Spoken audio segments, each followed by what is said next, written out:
Meron na po tayong patutuo guys ngayon. Sana po papayag po ang kanilang hari ngayon. No? Hawak po nila ngayon po ang isang UFO aliens po nandoon po sa kanilang kaharian. Ito po ang ibabalita ng ating kaibigan kung saan po sila nanggaling. Kaya ito ang aming ipaabot para tayo ay makapaghanda. Kasi po ang sabi po ng ating kaibigan si Tatay, nalaman na po nila ang kanilang pakay, kaya nandito si Tatay para ipaabot po sa inyo. Tay? Ako po. Kailan po nyo na huli, Tay? Saan po banda? Totoo po yan?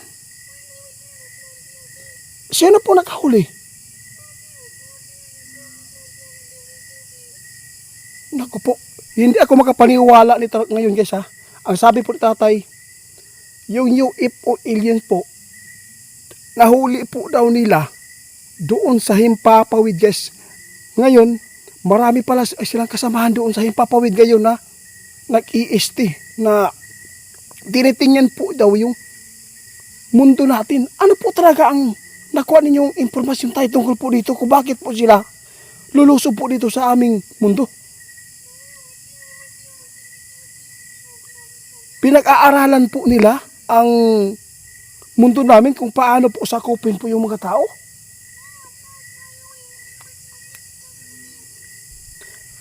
Hindi ako makapaniwala, Tay.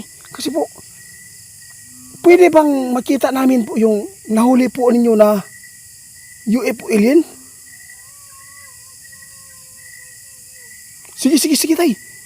Sige, salamat. Guys, abangan po ninyo ha. Sabi po ang ating kaibigan ngayon.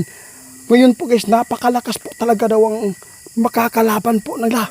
Kasi po, yung aliens po na nahuli po nila, kakaiba po yung lakas. Ano po talaga ang ginamit po niyo doon, Tay?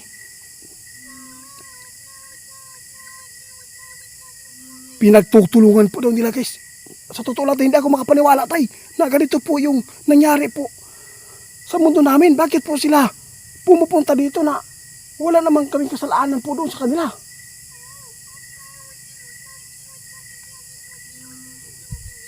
Nako, ito na ang nakakatakot po na balita. Alam mo ba, Itiit, yung nahuli po namin na alien, sila po ay inuutusan po ngayon ng mga demonyo kung paano nila mapasunod po yung tao sa kanila para sila po ay sila po daw ang magmamanage po dito sa ating mundo guys kapag ito ay maagaw nila. Ito po talaga ang sinabi po ng alien. Abangan po natin Taya kung sana po na pumayag po ang inyong hari na ipakita sa amin po yan, kasi po mayroon po mga vlogger na nagkaroon po naman ng kaibigan. Baka po pwede natin makakilala yan at makaibigan po natin. Pwede po ba? Sabi po ng ating kaibigan guys, hindi po daw nila pakawalan. No, kung papayag po ang kanilang hari na tayo ang maghawak sa alien para po ay makita po ninyo ng totoo, sana po pumayag si hari.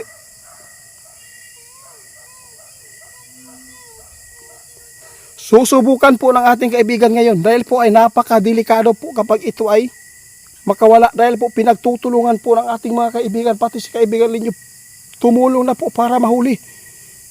Ito na guys, abangan po ninyo ha, kapag ito ay pumayag yung hari nila na ipaubaya sa atin na kuhaan ng kamera. Pero sa tingin mo tayo, kukuhaan ba na ng kamera yan?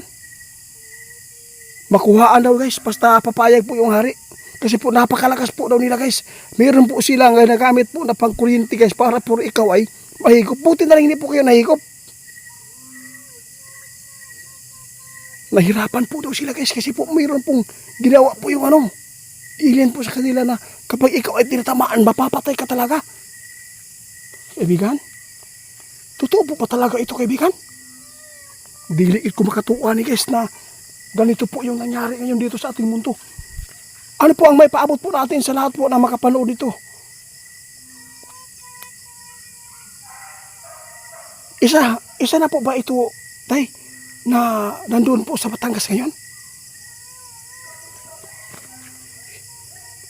Naku, nakakatakot. Sa lahat po na makapanood nito ha, hindi po ito guys, kagagawan po ng tao, kundi kagagawan po ito ng demonyo. Sabi po ng ating kaibigan na ngayon 2025 magpapakita na yung mga diablo po, yung mga demonyo.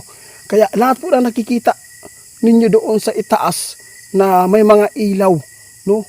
Lahat po yan, kung klase-klase po ang kulay po ng light, ibig sabihin niya na mga UFO yan.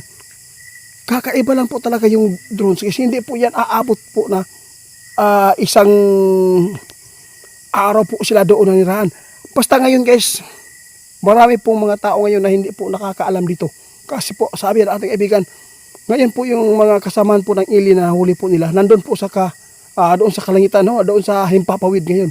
Naka-isti lang po sila. Tinitingnan po nila kung paano nila masasakop yung mundo natin para itong laro-laro lang tayo. Hindi ako makapaniwala tayo kung ganito po yung mangyayari sa amin. Sobra, napakalakas po nila talaga. Sige, abangan natin ha. Sana po bukas. Ha? Bukas ha. Anong oras pa tayo mag-usap bukas para makuhaan natin ng kamera kung totoo po pa talaga yung sinasabi mo? Sorry po. Pasaylo ako tayo. Sorry po, ako ay humingi sa inyong tawad. Kasi sabi po ni tatay guys, hindi po ako naluloko itiit. Para naman akong sinasabihan mo na nanluloko ako sa'yo. Patawad po tayo. Wag ka matampo tayo. Sige. Salamat po. Sabi po ng ating kaibigan para maniwala tayo. Sabi po ng ating kaibigan, subukan po niya yung hari. Pero ngayon guys, napakalakas pa daw yung alien na nahuli po daw nila. Pero ang sasakyan nila tayo, meron ba?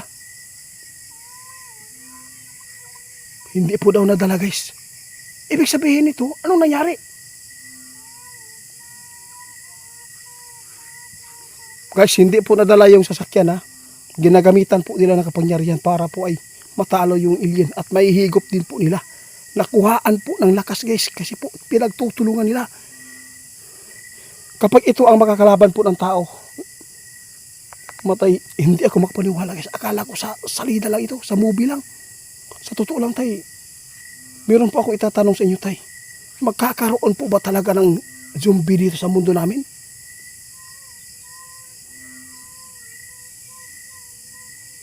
Ha? Totoo yan tay? Naku po. Guys, abangan po ninyo ha. Meron na kita sa tatay. Buti lang itinatanong natin ito.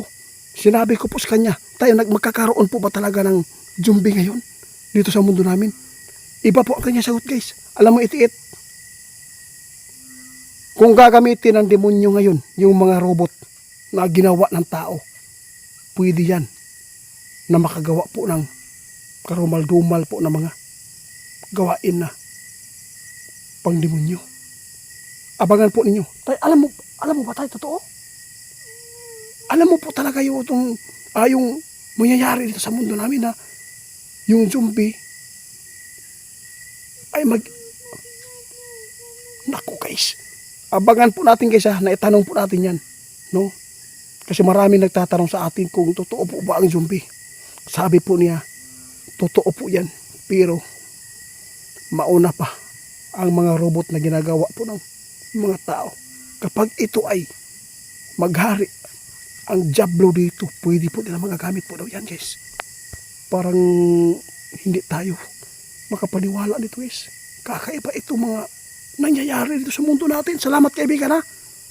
Sana po ay bukas po ng alas 7, alas 9 pupunta ako. Sige doon po sa sige abangan po nyo guys. Aalis po si tatay ngayon. Susuyuin po niya si hari para po ay kung papayag po daw na ipakita yung alien po na nahuli po nila ngayon sa atin. Kung pwede ba natin magawang kaibigan. Kaya abangan po nyo bukas ha. Ipapakita daw nila kung papayag po yung hari. Kung hindi na po malakas